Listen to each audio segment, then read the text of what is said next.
Hare Jai Jai Jai Jai Jai Ram Krishna Hare Jai Jai Ram Hare Jai Jai Ram Krishna Hare Jai Ram Hare Hare Jai Jai Ram Krishna Hare Jai Ram Jai Jai Ram Krishna Jai Ram Jai Jai Ram Krishna Jai Jai Ram Krishna Jai Ram Jai Ram Jai Jai Jai Ram Jai Ram Jai Jai Ram Hare Hare Hare Hare Jai Ram Jai Jai Jai Jai Jai Ram Jai Ram Jai Ram Jai Ram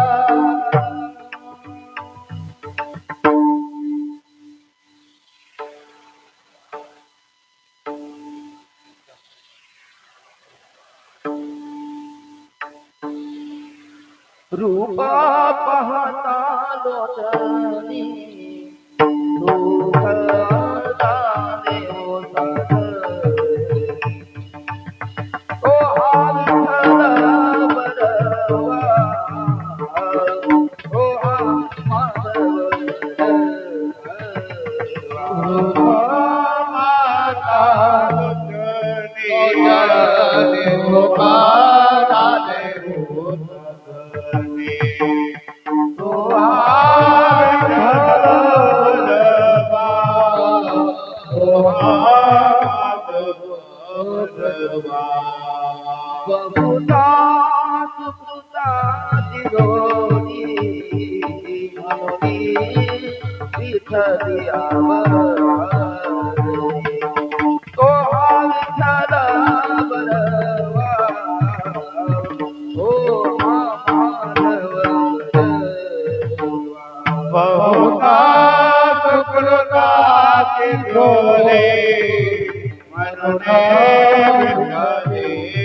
Vitthal बरवा ओ माधव रूपा माता लोचनी रूपा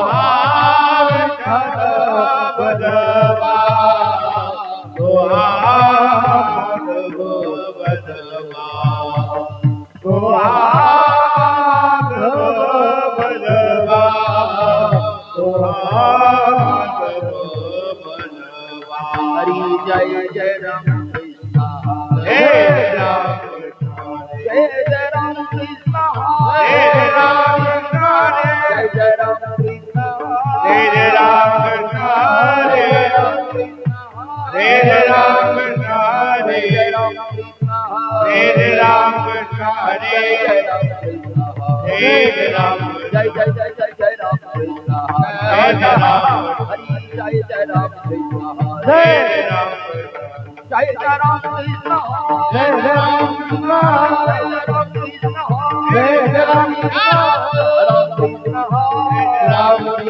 जय जय राम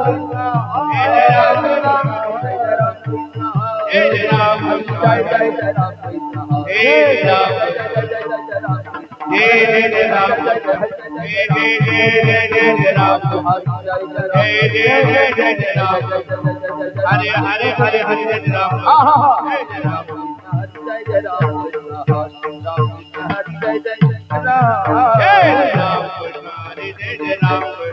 जय जय राम जय जय राम जय जय राम जय जय राम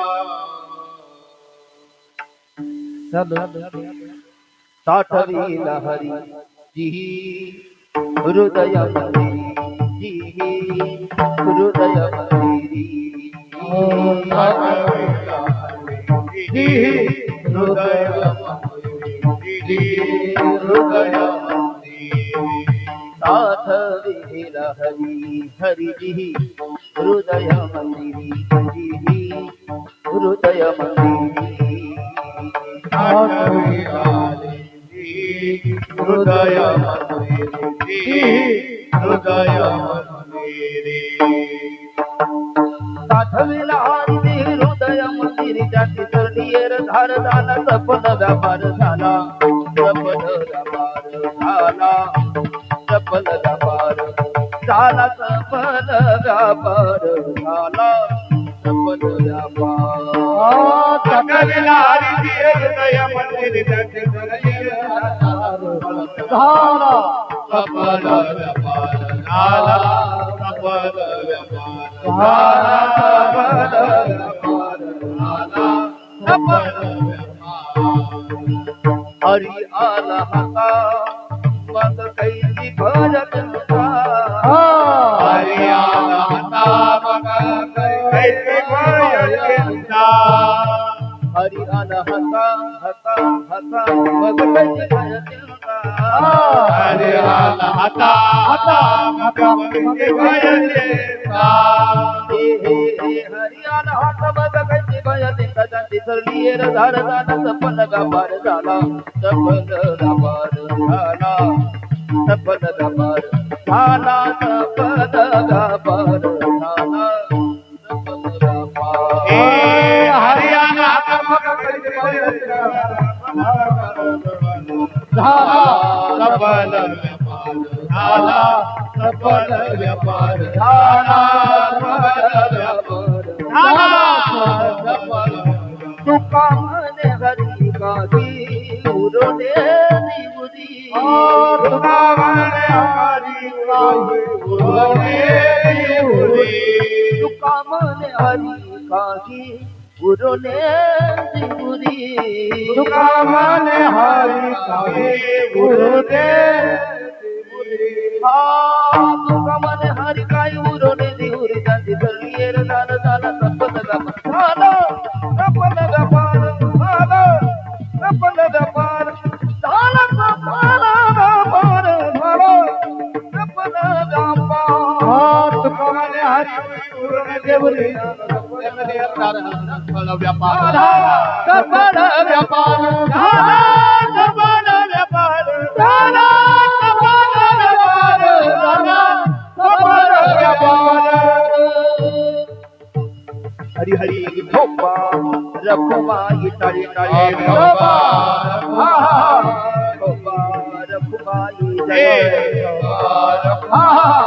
धोपा रखुमाई जय जय धोपा रखुमाई धोपा जय जय धोपा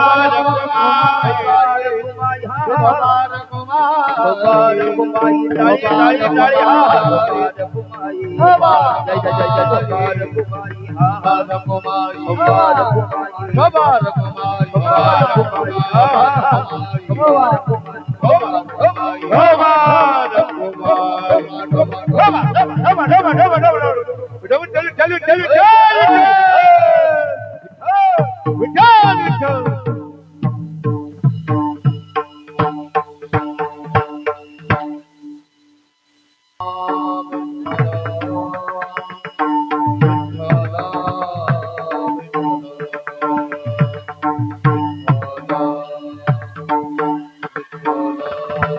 विठ्ठला विठ्ठला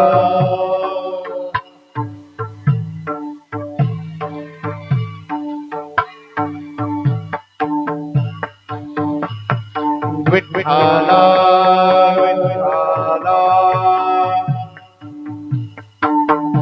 विठ्ठला विठ्ठला विठ्ठला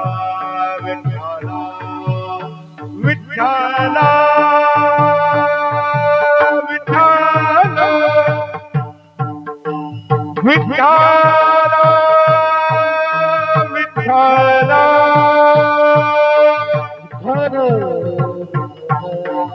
टाळी टाळी टाळी हा हा कुंडली कवरला हरी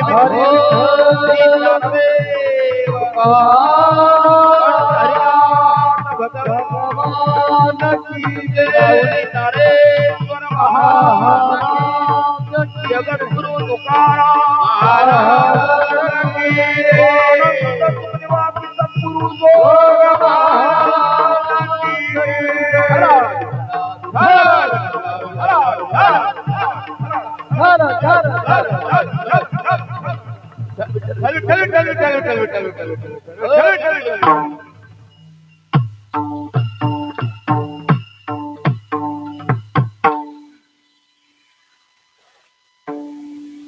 साठवेला हरी साठवेला हरी ही हृदय मंदिरी शांती सरली रझार शांती सरली हिरझार झाला सफल व्यापार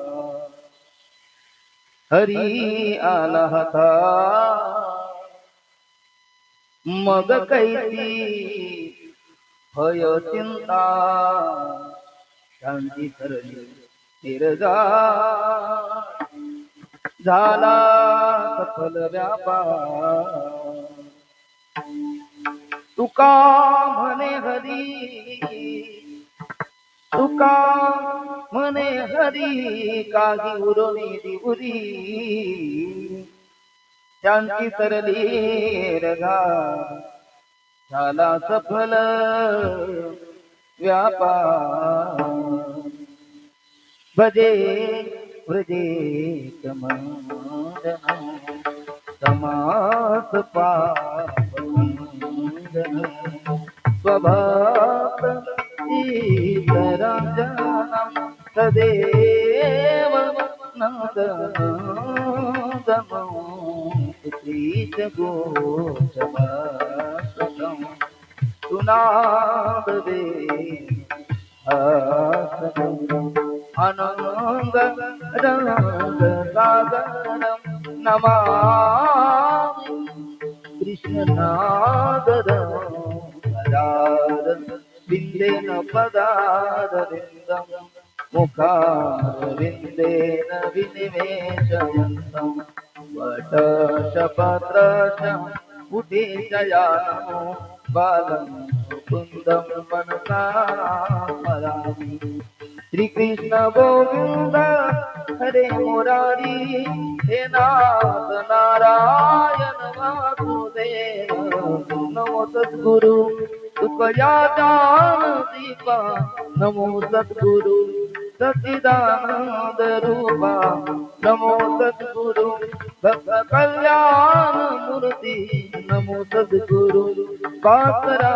पूर्ण कीर्ति नमो ज्ञान देवा नमो ज्ञान राजा नमो ज्ञान सिंधु सखा पूर्ण माधा मति मंद पे जान दाता बिना नमस्कार साष्टांग जाने परासी संपाद धन विधाय भक्ति विलोकितो समाधिराज वैरागवन्तं सुविचारयुक्तं नमामि दोगं शिरसा गुरुं नमामि दोगं शिरसा गुरुं नमामि दोगं शिरसा गुरुं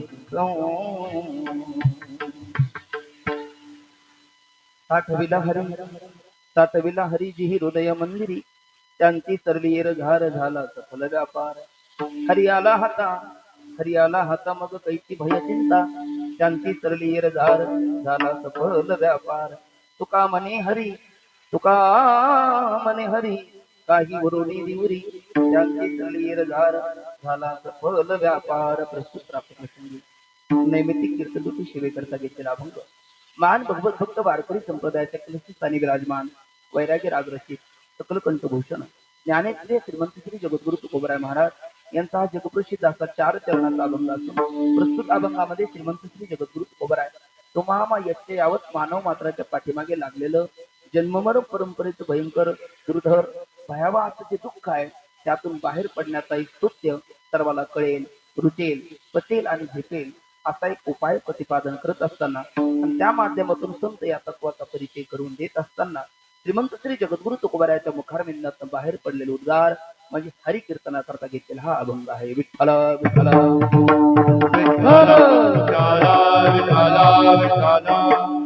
अभंगाचा शब्दाचा भाव आणि विस्तृत भावार्थाचं चिंतन करण्यापूर्वी वक्त्याच्या दृष्टीने अल्पसा परिहार गरजेचा आहे. आपणा सर्वाला कल्पना आहे आपण सर्व आपल्या पत्रिकेवर जी ओळी उद्धृत केलेली आहे आणि सोमसूर्यादी ग्रहणे येऊनी करती पारवणे का माता पितरमरणे अंकित तुझे दिवस. या ओळीमध्ये ज्ञानोबराने पितृगुणाचा उल्लेख केला.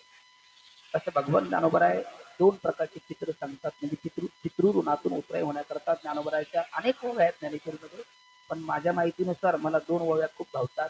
त्यातली जिवंत असताना सुद्धा आई वडिलाची सेवा करावी असं मागणी विधान करतात आणि गेल्याच्या नंतरही करावी असे विधान करतात.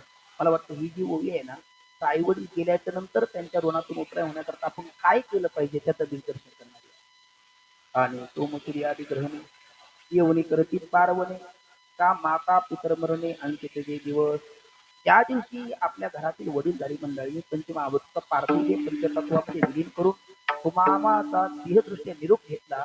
त्या तिथीला अनुसरून त्यांच्या ऋणातून उरून होण्याकरता काय त्यांनी आपल्याकडचं हाड दिलवले, श्वास परिचय घातले, रक्त आटवलं.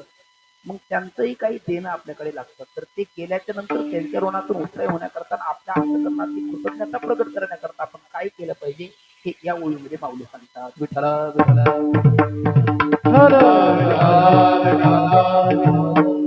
आणि यदा कदाचित आपले आई वडील जर असतील तर त्यावेळेला काय करावं माऊलीनं सत्य कळतीर्था ती घरी जी एका माता पितरे ते देवीची किर शरीरे लोन जे. एकाने मला विचारलं महाराज किती लाखाचं करायचं. लोन म्हटलं दादा लोन म्हणजे तिथे लोन शब्दाचा अर्थ आपण घर बांधण्याकरता गाडी घेण्याकरता विहीर खोदण्याकरता करतो ते लोन नव्हे. या ठिकाणी लोन शब्दाचा अर्थ त्याच्या अगोदर एक शब्दाचा अध्ययन केला पाहिजे. लिंब लोन करावं. लिंब लोन करावं म्हणजे आपलं काया वाचा मन आईवडिलावरून ओळून टाकावं. आपण बघा ना आपली जी बुजुर्ग जुरी मंडळी आहे ना आजही आपली आजी असेल तर ते आपण घरातनं बाहेर जाताना किंवा बाहेरनं घरी येताना मीठ मोहऱ्या घेते ना आपलं ओळून टाकते. बाजूला टाकून देते मग कार्य झालं पुन्हा ते वेचून घेऊन येते. हो की नाही ना. म्हणजे तुम्ही कीर्तन ऐकताय मग विठ्ठल विठ्ठल विठ्ठल विठ्ठल असं होत नाही. ते नगण्य म्हणून ते मग ते मीठ ओवून टाकलं म्हणजे ते आता त्याचे झालं. तितक्या पद्धतीने ते मीठ मोहरी हे जितकं सहज रीतीने आपण त्याचा वजा करतो त्याचा खाद्यंची धरत नाही नगण्य मानतो तितकं आई वडिलाच्या सेवेवरनं आपलं काया वाचा मन जितकं आपल्याला बेमोल वाटलं पाहिजे नगण्य वाटलं पाहिजे. हा भाव भगवान ज्ञानोबरायचा त्यामध्ये आहे. सकळ तीर्थाची धुरे. धुरे शब्दाचा अर्थ मी एकदा मारुती बाबाला विचारलं होतं. आपल्या लॉकडाऊन मध्ये गाडीत बाबाला फिरायला घेऊन जायचं त्या आश्रम बापूच्या त्या शेडमध्ये. म्हटलं बाबा एक धुरे याचा अर्थ काय. म्हणजे काय ठोंबऱ्या झाला एवढा तुला धुरे माहिती नाही अजून. मी म्हटलं बाबा सांगा ना. म्हटले धुरे म्हणजे धुरे गाडी बैलाच्या त्या गाडी बैलाच्या धुऱ्या बघा त्या धुऱ्या सगळ्यात पुढे असतात आणि त्या बैलाच्या खांद्यावर ठेवतात त्याला काय म्हणतात जू. त्या जुवाच्याही पुढे ते हातभार असतात म्हणजे त्या सगळ्यात अग्रभागी असतात. तर धुरे शब्दाचा अर्थ अग्रभागी म्हणजे श्रेष्ठ स्थानी. जगातील सगळ्यात मोठं श्रेष्ठ तीर्थ कोण असेल तर आपले जन्मदाते माता पिता आहे. हा सांगायचा माऊलीचा भाव आहे असं बाबा बोलले होते.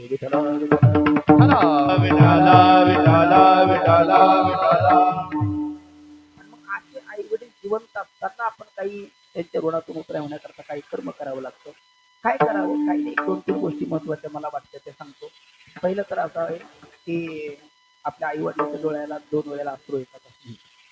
2 वेळेला म्हणजे एक त्यांची एकुलती एक लेक नांदायला जाताना अश्रू येतात आणि दुसरा आपला असणार पोटचा गोळा ज्या वेळेला आपल्या पत्नीचं ऐकून आई वडिलातून वेगळा निघून राहतो त्यावेळेला मग ते आता लेख परक्याचं धन आहे माऊलीच म्हणतात आपणची घेऊन दुहिता ममन म्हणे पिता तो सुते की प्रतिग्रहिता जावाई फिरके अशी स्थिती असल्यामुळे लेख परक्याचं धन असल्यामुळे ती एक दिवस नांदायला जाणार आहे त्यावेळी ते अश्रू आपण आई वडिलांचे नाही आवडू शकत पण आपण आपल्या पत्नीच्या दुराग्रहापायी आपल्या मात्या पित्यातून सुद्धा वेगळं राहत असेल तर त्यावेळेला आई वडिलाच्या डोळ्याला जे अश्रू येतात तर ते आपण टाळू शकतो ते जर केलं तर हेच लोन करणं होईल आणखी काय होईल विठ्ठल विठ्ठल विठ्ठल विठाला विठाला विठाला थोडासा विवेक असला पाहिजे जसं अध्यात्मामध्ये म्हणतात आत्मा तो आत्मयाची ठाई देखी जे देहीचे धर्म देही आईचे देखण्याचे पाही अनाहते तसा थोडासा विवेक केला पाहिजे आई वडील आहे आई पत्नी आहे त्या पत्नीचाही सामान्य त्याग नसतो ना सर्वस्वाचा त्याग करून त्याचं आई त्याचं वडिलांचं नाव स्वतःचं नाव गाव तालुका जिल्हा काय असेल सर्वस्वाचा त्याग करते ते मुरलीधर भीत महाराज म्हणायचे अमृतानुभव सांगताना कपाळ तिचं असतं पण ती कुंकू आपल्याला लावते गळा तिचा असतो मंगळसूत्र आपलं धारण करते हात तिचे असतात कंकण तिचे वैद्यवैद्य घालते ना म्हणजे सगळे प्रतीक कोणाचे धारण करते आपल्या पतीचे धारण करते पर पतीची माता अनुसरून पतिव्रता आणि असे आपण एका भेटीची जबाबदारीने म्हटलेला आहे तिचा त्याग आहे पण मग तिच्या त्यागापायी असं जर ती दुराग्रह करत असेल तर तुमच्या आई वडिलातून तुम्ही वेगळे निघा तर अशा वेळेला तिला त्यागण्याची तेवढी सामर्थ्य सात्विक धैर्य आपल्याकडे असलं पाहिजे कारण काय आहे इथे विवेक असा करायचा का कोणती गोष्ट पसंतीची आहे आणि कोणती गोष्ट पुण्याची आहे काही गोष्टी आपल्या जीवनामध्ये पसंतीने मिळतात काही गोष्टी आपल्या जीवनामध्ये पुण्याईने मिळतात तुम्ही बघा ना आपलं घर किती मजले कसं असावं हे आपली पसंत आहे का पुण्याई आहे आपली पसंत आहे आपल्याकडे गाडी कोणती असावी आपली पसंत आहे पण आपले आई वडील कोणते असावी पसंत आहे का नाही हे पुण्याई आहे म्हणून गाड्यावरती घरावरती काही लोक लिहितात आई वडिलाची पुण्याई म्हणजे पुण्याईने मिळणार म्हणजे पसंतीने मिळणाऱ्या पत्नीच्या आग्रहापायी पुण्याईने मिळणाऱ्या आई वडिलाची हेळसांड होता का म्हणे एवढं जरी केलं तर ते सेवेची कीर सेरेले लोण की जे ते ज्ञानोबराय म्हणतात ते सार्थक होईल विठ्ठल विठ्ठल विठाला विठाला विठाला विठाला आता आईबद्दल तर सगळे कवी लिहितात संतही लिहितात पण आई जितकी महत्वाची तितके वडीलही महत्वाचे आहे त्या दोन वडील माऊलीने सांगितलेले ज्ञानेश्वरीमध्ये दयाचे आयुष्य धाकुटे होय बळ प्रज्ञा विरोनी जाय दयाचे नमस्कारीची पाय वडील म्हणून हे वडील श्रुती स्मृतीचे अर्थ आपणची होऊन मूर्त अनुष्ठाने जगादेत वडील जे आणि हे दोन्ही वडील म्हणजे ज्ञानवृद्ध आणि वयोवृद्ध आणि दोन्ही आपले वडील असतात कारण त्यांनी करंगळील धरून आपल्याला चालायचं शिकवलेलं आहे पहिला मार्ग त्यांनी आपल्याला दाखवलेला आहे म्हणून ते ज्ञानवृद्धही आहे आणि आपल्यापेक्षा वयोवृद्धही आहे दोन्ही दृष्टीने ते आपल्याला पूजनीय आहे विठ्ठल विठ्ठल विठाला विठाला विठाला काय आहे काही काही बाब जरा तापट असतात निष्ठे असतात मारझोड करणारे असतात रागीट असतात क्रूर असतात जरा पण सगळेच बाप असे असतात असं नाही ना काही काही बाप जबाबदारी दक्ष असतात त्यांना आपल्या जबाबदारीची जाणीव असते परीक्षेमध्ये प्रथम क्रमांकाने उत्तीर्ण झालेलं बाळ ज्यावेळेला धावत येतं त्याला त्याचे किस पुरवून दोन चुंबन घेऊन आपल्या कवेत घेणारी आई असते पण दुकानावर जाऊन पेड्याचा बॉक्स घेणारा तो बापच असतो जीवनभराची तिजोरी तयार करणारा तो बापच असतो बापाला विसरून कसं चालेल बापही तितकंच महत्वाचं आहे ते असं म्हटलं मी ऐकलं एकदा रामायणामध्ये बघा महाराज प्रभू रामचंद्र यांचे वडील कोण आहेत महाराज दशरथ आहे आता प्रभू रामचंद्राचं नाव घेताना प्रभू रामचंद्राचं कर्तृत्व सांगताना माता कौशल्याची आपल्याला आठवण होते तर त्याच वेळेला आपण पिता दशरथाला विसरून चालणार नाही कारण कैकई धाडू नको वनिरा कैकई धाडू नको वनिरा कैकई धाडू नको वनिरा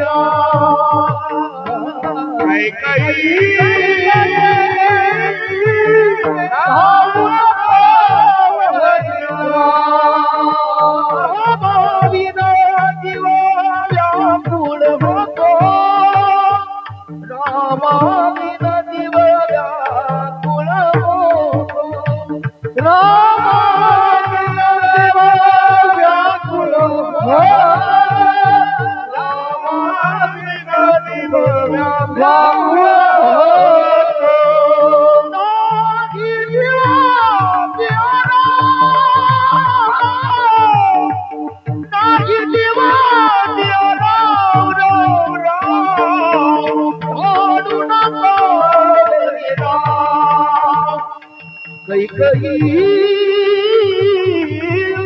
धाडू नको वनिरा नाही दिवा नाही दिवा सियारा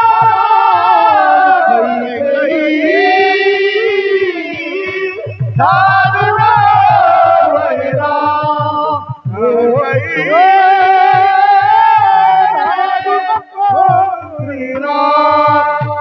धाडू नको रामाविन जीव व्याकुळ होतो रामाविन जीव व्याकुळ होतो नाही जीवाचे आराम नाही जीवाचे आराम धाडू नको बहिरा कैकई धाडू नको बहिरा धाडू नको असतो काही काही ऐकत नाही आणि सावध राहायला दिलेलं वचन पूर्ण करण्याकरता राघव राजगादीचा त्याग करून 14 वर्षाकरता अरण्यात जातात.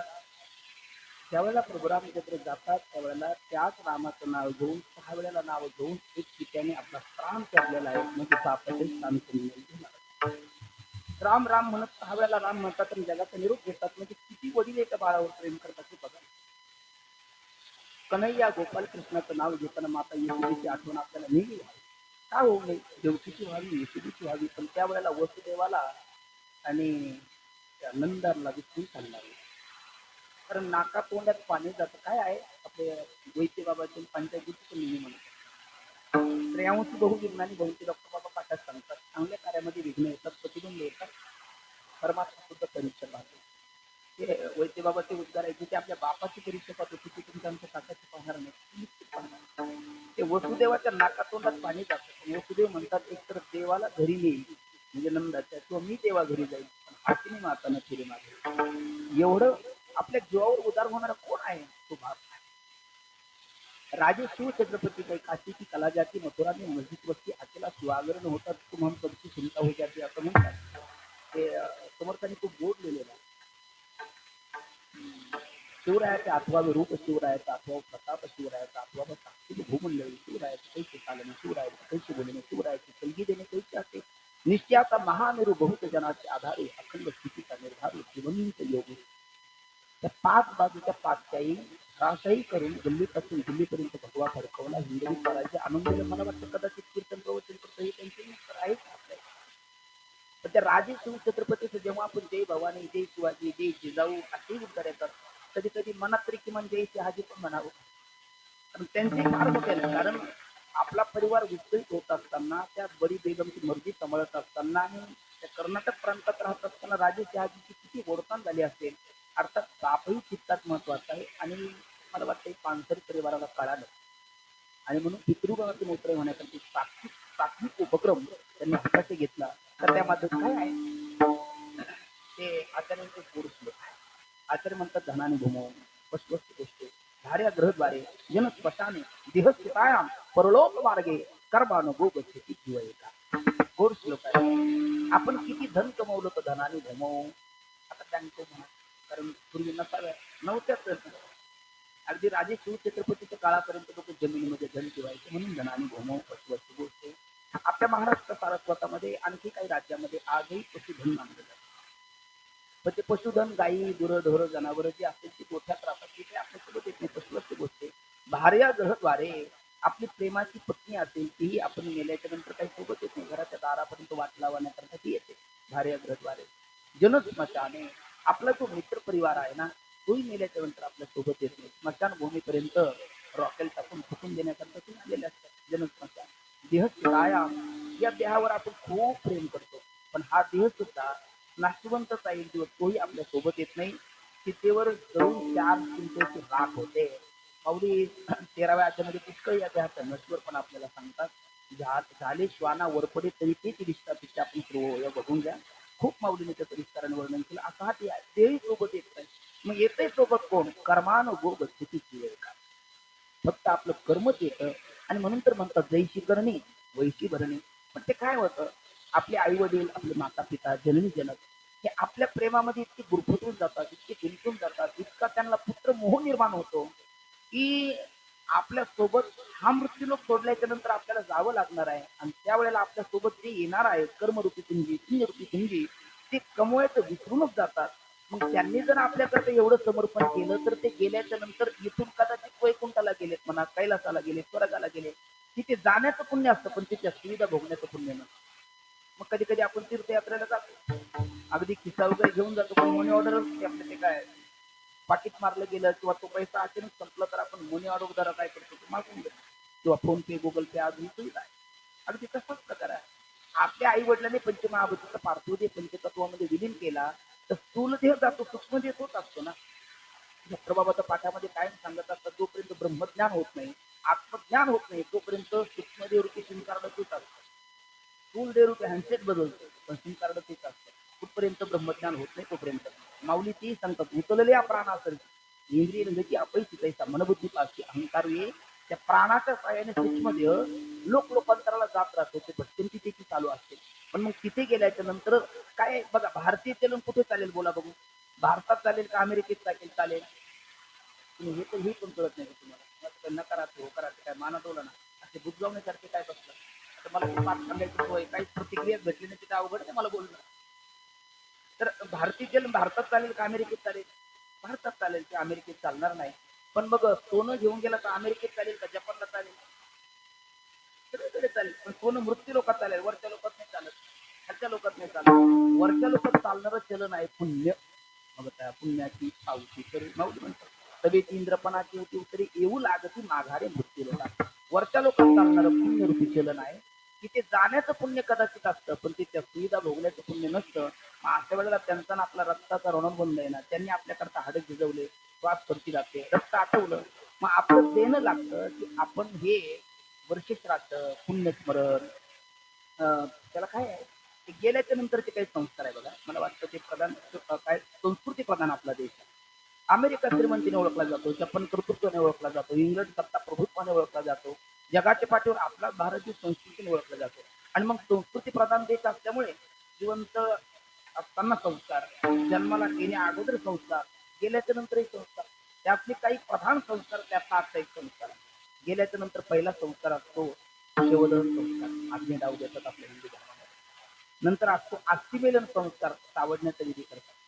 नंतर असतो काकस्पर्श संस्कार, जसे की आपण त्याला म्हणतो. नंतर 15 दिवस असल्याने केलं जातं त्याला पाक्षिक श्राद्ध म्हणतात. महिन्याने केलं जातं त्याला मासिक श्राद्ध म्हणतात. 5 महिन्याने, 6 महिने केलं पंचमास श्राद्ध म्हणतात. आणि वर्षाने केलं त्याला वर्ष श्राद्ध म्हणतात. म्हणून पत्रिकेवर गोड दिलंय कंसात वर्ष श्राद्ध. आणि हे खरंच आहे, कारण भगवंताची जयंती होते, त्याचं परीक्षा प्रारंभ, संतांची पुण्यतिथी होते, पुण्यस्मरण होतं, त्यांच्या जीवनामध्ये पुण्याचा संचय असतो. काय आहे संतांची पुण्यतिथी होण्याची 2-3 कारण प्रधान मला वाटतं. तर पहिलं तर त्यांनी तिळ पुण्य साचा पडेल, जीवनामध्ये तिळाने पुण्याचा संचय केला म्हणून त्यांची पुण्यतिथी, किंवा ज्या तिथीला त्यांनी देह ठेवला त्या तिथीला ते पावन करतात म्हणून त्यांची पुण्यतिथी, किंवा त्यांचं नामोच्चारण केलं असतं पुण्यवंत व्हावे घेता सज्जनाचे नावे, त्यांच्या नामचिंतनाने आपल्याला पुण्य प्राप्त होतं म्हणून त्यांची पुण्यतिथी, संतांची पुण्यतिथी होती, भगवंताची जयंती होती. आणि तुमचं आमचं मात्र श्राद्ध होतं. विठ्ठल विठ्ठल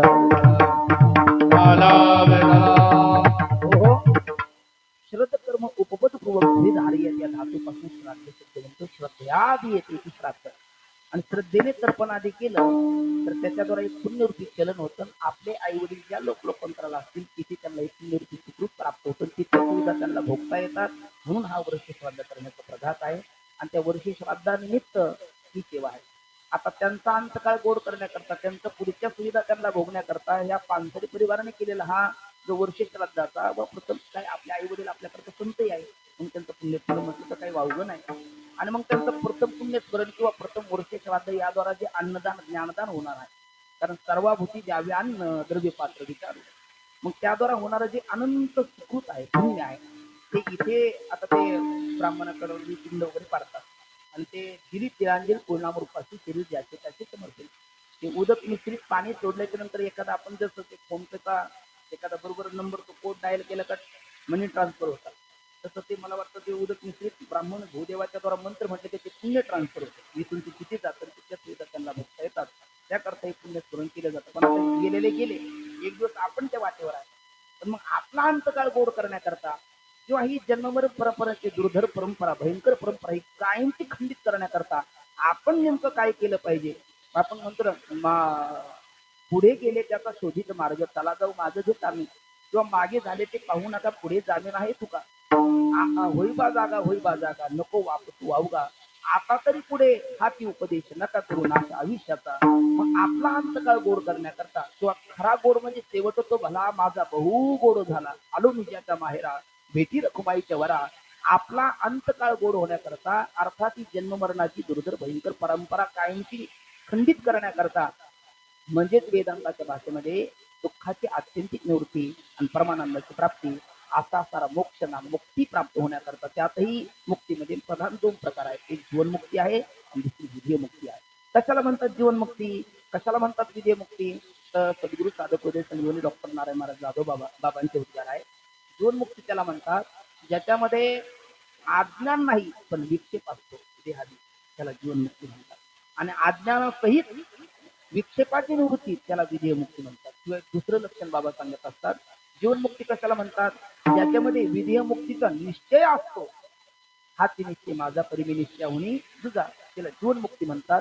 ज्याच्यामध्ये निश्चय रूपता असते तिला विधेय मुक्ती म्हणतात. मग ते आजच्या अभंगामध्ये जीवनमुक्ती सांगतात आणि विधेय मुक्ती सांगतात. त्यांची सरलीय धारणा ही विधेय मुक्ती आहे आणि तिसऱ्या चरणात सांगितलेली जीवनमुक्ती आहे. ती प्राप्त करण्याकरता आपण काय करावं याचं मार्गदर्शन करणारा हा अभंग आहे. विठ्ठल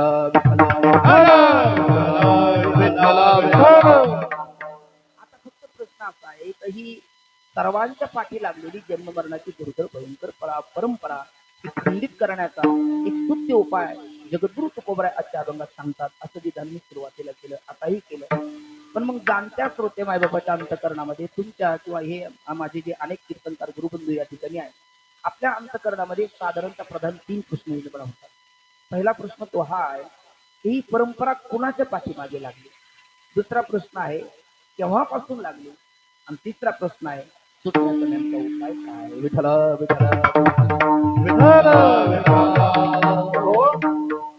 आता ही परंपरा कुणाच्या पाठीमागे लागली तर याचं उत्तर आहे उपजल्या पिंडा मरण सांगत किंवा गीता माता सांगते ज्यापती ध्रुव मृत्यू ध्रुवम जन्म मृत तस्माद परिहरियते न कोम कोची तुमरसी.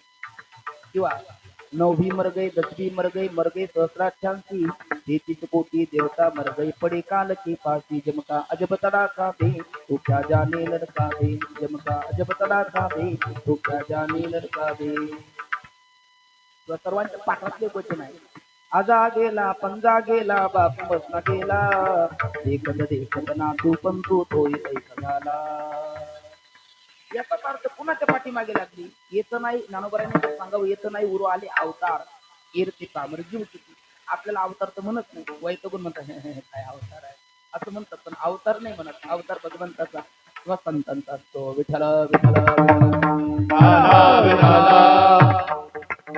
परिपूर्णोत्तम साक्षात श्रीकृष्ण नामनी एवही एक कार्यार्थम आगत्यम कोटी कार्यम चकार असे गोपालकृष्ण परमात्मा यांना द्वापार युगामध्ये आणि प्रभू रामचंद्र यांना त्रेता युगामध्ये प्रभू रामचंद्राने सुद्धा जाताना या शरीराचा शरीरमध्ये त्याग केला आणि गोपालकृष्णाने त्या व्याधाचं बाण लागण्याचा निमित्त करून त्याग केला.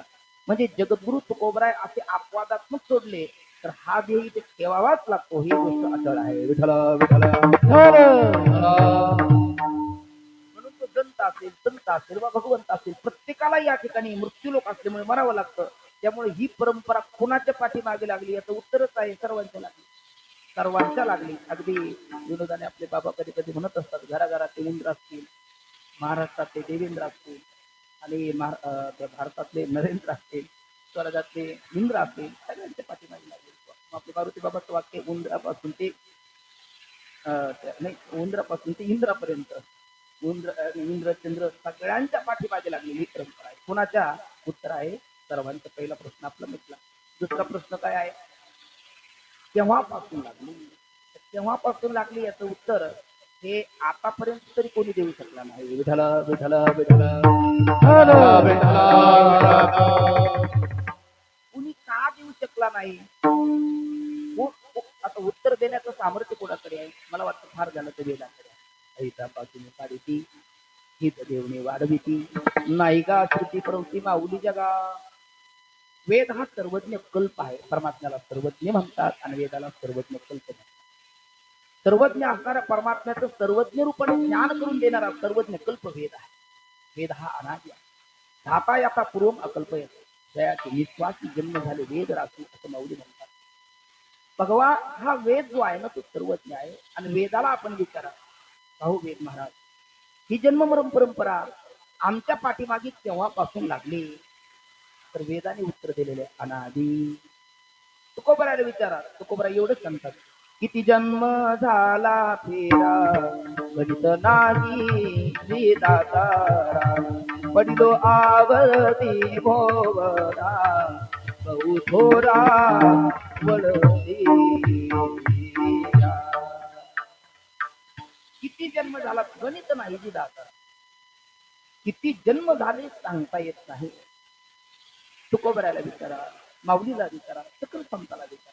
पण वेदाला काय विचारलं पाहिजे? ज्ञानोबराय स्वतः सांगतात वेद मार्गे मुनी गेले त्याची मार्गे चालिलो न पडेती विषय अंधा म्हणून उघड बोलिलो चालता धनुर्धरा सदका हरिहार पलो ज्ञानदेव निवृत्ती द्वैत सर्व निरसलो. वाचा बोलू वेदनती करून संत केले तर खूप काय म्हणतात. सगळ्या संतांनी वेदाचा आधार घेतलेला आहे. वेदाला अनुसरणारे संत आपले आहेत. मग आपण इतरत्र वेळ घालवण्यापेक्षा वेदालाच विचारू का ही परंपरा आमच्या केव्हापासून पाठी लागली? तर वेद मग निश्चित काल सांगता येत नाही. म्हणजे पण का सांगता येत नाही? नेमकं काय तुमचं मत? वेदाने सांगितलं ही परंपरा अनादि आहे. आता अनादि कशाला म्हणतात? अनादि हा एक प्रकारचा सामासिक शब्द आहे, नैसर्गिक समास आहे. अनादि अनादि याचा आधी आरंभ सुरुवात सांगता येत नाही, त्याला अनादि आहे. आपण एक 4 शब्द समजून घेऊ. माझ्याकडे थोडस बघा. अनादि अनंत साधी संत किती झाली? 4. तुम्ही बोलाल काय? तुम्ही बोलला तर जीव ओळून टाका तुमचा. चला मग पहिला शब्द अनादि 2 अनंत 3 साधी 4 संत किती झाली? या सरळ सरळ त्याचा अर्थ असा आहे अनआदि अनादि. आदि यस्य न विद्यते अनादि, अंत न यस्य न विद्यते अनंत आणि आदिने सह साधी आणि अंतने सह शांत. हे काही कळालं नसेल आमच्या महाराज लोकांना कळालं, पण तुम्हाला काही कळालं नसेल तर कळेल असं बोलतो. ज्याची सुरुवात सांगता येत नाही ते अनादि, ज्याचा शेवट सांगता येत नाही ते अनंत, ज्याची सुरुवात सांगता येते ते साधी आणि ज्याचा शेवटही सांगता येते ते शांत. अशी किती अनादि अनंत साधी शांत. ठीक ना? सुरुवात सांगता येते ते काय मग? नाही मी आता पुन्हा बोलतो नंतर मात्र सुटायचं नाही बरं का. ज्याची सुरुवात सांगता येत नाही अनादि, शेवट सांगता येत नाही अनंत, सुरुवात सांगता येते साधी आणि शेवट सांगता येतो शांत. ठीक ना? मग सुरुवात सांगता येत नाही अनादि बरोबर आहे आणि शेवट सांगता येत नाही अनंत. सुरुवात सांगता येते साधी शेवटही सांगता येतो शांत. ठीक ना? अशी किती शब्द झाली? तर त्यामध्ये अनादि त्याच्यामध्ये 2 प्रकार आहेत ना. एक स्वरूपाने अनादि आणि दुसरा आहे प्रवाहाने अनादि. आता स्वरूपाने अनादि कशाला म्हणतात आणि प्रवाहाने अनादि कशाला म्हणतात?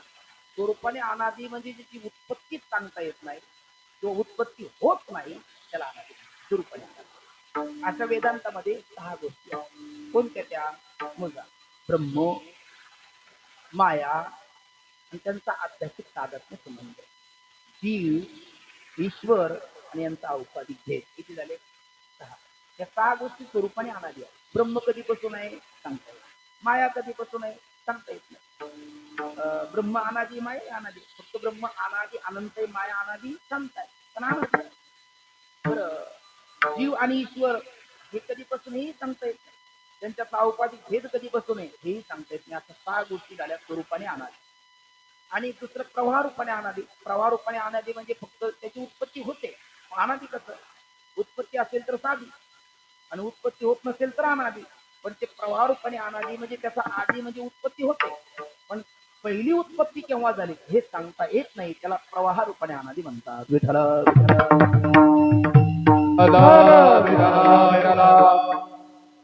पहिला सुरुवात सांगता येते नेमकं कधीपासून.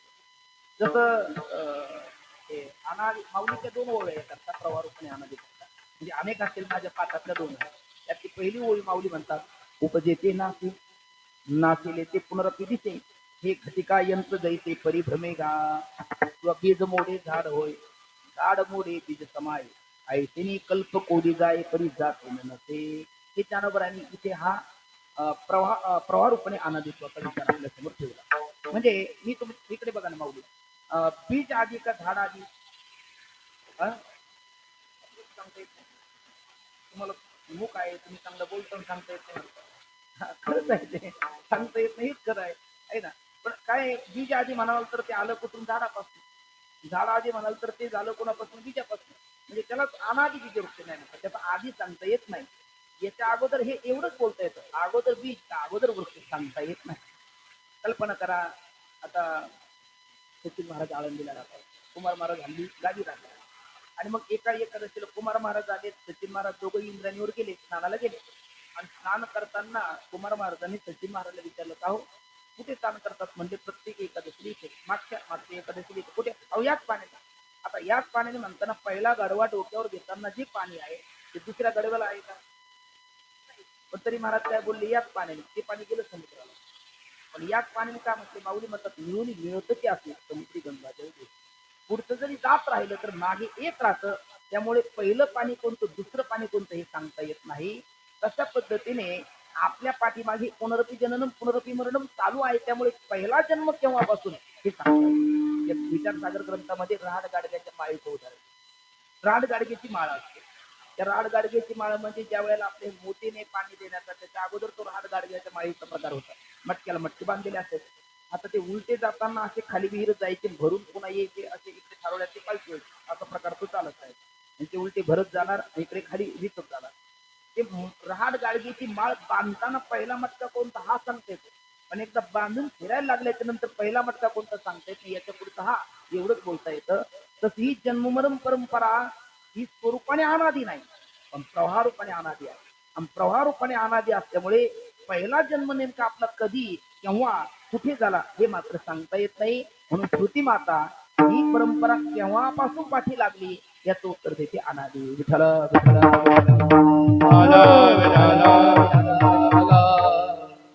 मग आता याच्यामध्ये 4 प्रकार पडतात. एक आहे अनादी. आपण 4 शब्द समजून घेतले ना. अनादी अनंत पहिला प्रकार. साधी संत दुसरा प्रकार. अनादी संत तिसरा प्रकार. साधी अनंत चौथा प्रकार. किती झाले? पहिला प्रकार कोणता मग? ध्यानात ठेवायचं असतं मला. अनादी अनंत हे आणखी सोपं करतो.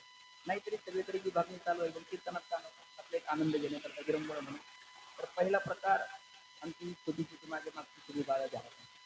दुसरा प्रकार आणखी ज्येष्ठ वारकरी बंधू माझे गुरुबंधू ध्यानात ठेव. तिसरा प्रकार तुम्ही ठेवा. चौथा प्रकार माझ्याकडे ठेवतो.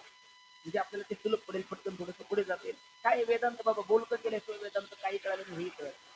आणि बोलका श्रोता झाला का त्याला त्यात आनंद येतो. म्हणून आपले एक आनंद घेण्याकरता म्हणून बोला. तर पहिला प्रकार बाळानं तुम्ही ध्यानात ठेवायचं अनादी अनंत. काय बोला मोठ्याने आवाज आला पाहिजे. अनादी अनंत. दुसरा प्रकार आहे अनादी अनादी अनंत आहे ना साधी संत. दुसरा प्रकार काय साधी संत. तिसरा प्रकार आहे अनादी संत. आणि चौथा प्रकार आहे साधी अनंत. ज्याचा त्याचा प्रकार ज्याने त्याने ध्यानात ठेवा. महाराजाला कुमार महाराज सचिन महाराज लोक आश्चर्य केलं देतात. आपण कीर्तनात चांगलं श्रोतेने उत्तर दिल्याच्या नंतर दिलं कुठे गेलं बाळा. चला मग पहिला प्रकार काय मोठ्याने बोला रे बाळानं. अनादी अनंत. चला दुसरा प्रकार आपण कीर्तनकार म्हणजे साधी संत. तिसरा प्रकार अनादी संत. चौथा प्रकार माझ्याकडे आहे साधी अनंत. ठीक आहे. चारही प्रकारची उदाहरणं आपण थोडक्यात पाहू. पहिला प्रकार काय होता? अनादि अनंत. आता तुमचं ठरलं ना, अनादि कशाला म्हणतात मग? अनादि नाही, अनंत त्याला म्हणायचं ज्याचा अंत नाही त्याला अनंत. अनादि कशाला म्हणायचं? ज्याचा आधी नाही ते अनादि, आहे ना. मग पहिला प्रकार काय होता? अनादि अनंत. ज्याचा आधी सांगता येत नाही अनादि, आणि अंत सांगता येत नाही अनंत. अनादि अनंत. ज्याची सुरुवातही सांगता येत नाही म्हणून अनादि, आणि शेवट सांगता येत नाही म्हणून अनंत. असं अनादि अनंत कोण? उत्तर आहे भगवंत. कोण अनादि अनंत? भगवंत आहे. आपले किती पिढ्यापासून देव होता, आहे ना. आपले बाप दादा आजोबा पंजोबा खापर पंजोबा आपण पंजोबा सुपर पंजोबा चिपर पंजोबा असे वैद्यबा वगैरे आता किती मागे गेला तरी परमात्मा होतात की नाही? बरं आपल्या किती पिढ्या पुढे गेल्या तरी परमात्मा राहणार की नाही? मग परमात्मा पूर्वी होता, आज आहे, पुढे राहणार आहे. पूर्वी ते केव्हापासून सांगता येत नाही अनादि, आणि कधी त्याचा शेवट होईल सांगता येत नाही अनंत. मग अनादि अनंत कोण बाळांनो? भगवंत. काय तुमचा प्रश्न मिळता? अनादि अनंत कोण? भगवंत. दुसरा प्रकार आहे आपला साधी संत. साधी संत म्हणजे ज्याची सुरुवातही होते शेवटही होते. साधी म्हणजे ज्याची सुरुवात सांगता येते. संत म्हणजे ज्याचा शेवट सांगता येत नाही पण झाल्याच्या नंतर सांगतात किंवा लिहितात फोटो खाली, या अमुक अमुक तारखेला हे गेले, शेवट सांगतात. आता कुमार मानसची जन्मतारीख आहे 5/10/93. ही साधी. या वेळेला तुम्ही आला. आता आपल्याला निर्याम सांगता का तुम्ही? काही काही महात्मे सांगतात. आपण अजून तेवढी साधना केली नाही, मी सांगू शकत नाही, तुम्ही सांगू शकत नाही, पण सांगू शकणार नाही असा त्याचा अर्थ नाही. पण आपण सांगू द्या नाही सांगू द्या, एक दिवस जाणं हे आठवण आहे. म्हणजे आपला जन्म होतो म्हणून साधी आहे, आणि आपला शेवट होतो म्हणून संत आहे. मग साधी संत कोण? संत. अनादि अनंत कोण? भगवंत. साधी संत कोण? संत. ठीक आहे. तिसरा प्रकार तुमचा होता अनादि संत, आहे ना. अनादि संत. तो तुमचा प्रकार शेवटी सांगतो, कारण मला त्या मुद्द्यावर यायचं आहे. तर माझ्याकडे चौथा प्रकार होता साधी अनंत. ज्याची सुरुवात होते तर शेवट होते त्याला म्हणतात साधी अनंत.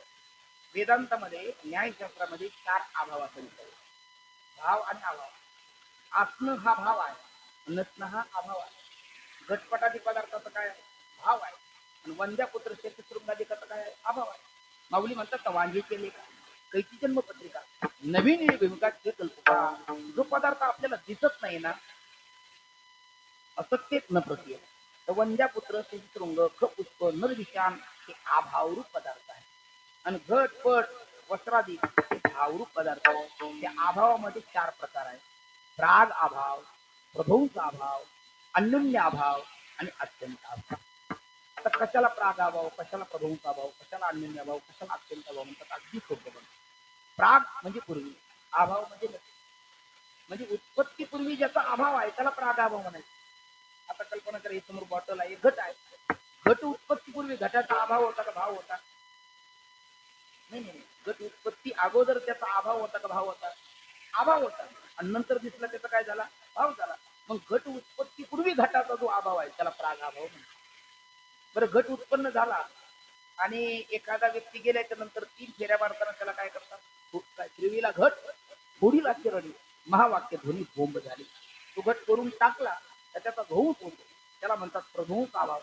अगोदर त्या उत्पन्न होण्याच्या अगोदर अभाव होता त्याला प्राग अभाव म्हणतात.